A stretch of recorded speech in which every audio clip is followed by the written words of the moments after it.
But first at 6, as kids return to school, Peoria Public Schools is being recognized statewide, but not for the right reasons. An Illinois data nonprofit says more attention needs to be paid to PPS's high school students' low reading and math comprehension. Our Shab Domnez joins us live in studio now to break down these numbers. Shab. Durante, Rebecca, there's a lot of numbers to sift through here, but the major takeaway is that the Peoria Public Schools are underperforming based on these metrics alone. However, Peoria Public Schools is pushing back, saying there's a lot more that goes into education than numbers. I think what really matters is that if the state is going to set standards, then we should meet those standards. Illinois data nonprofit WirePoints blasting Peoria Public Schools students' low math and reading SAT scores and calling for action. Well, I think what's missing are some very serious goals to get that education level up.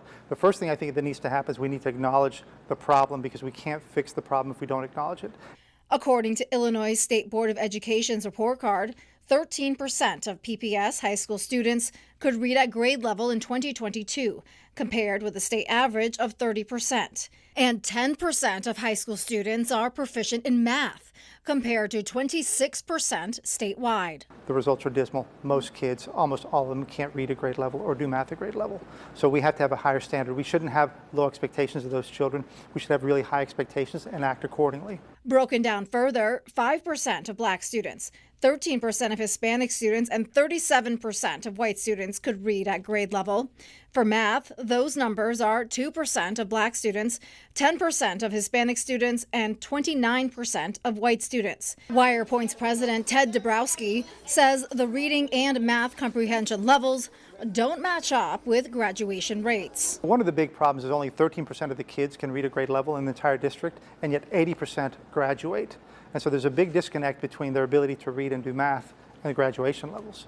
In response, PPS Superintendent Dr. Sharon Karat wrote, "The data is one measure of the whole child that we educate and support socially, emotionally, and physically.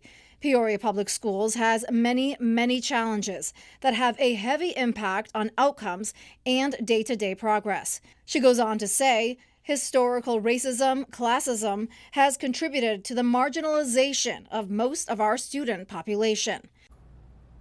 Now, Karat also says the WirePoints report is counterproductive because it paints a negative picture of Peoria when there's so much more to the story.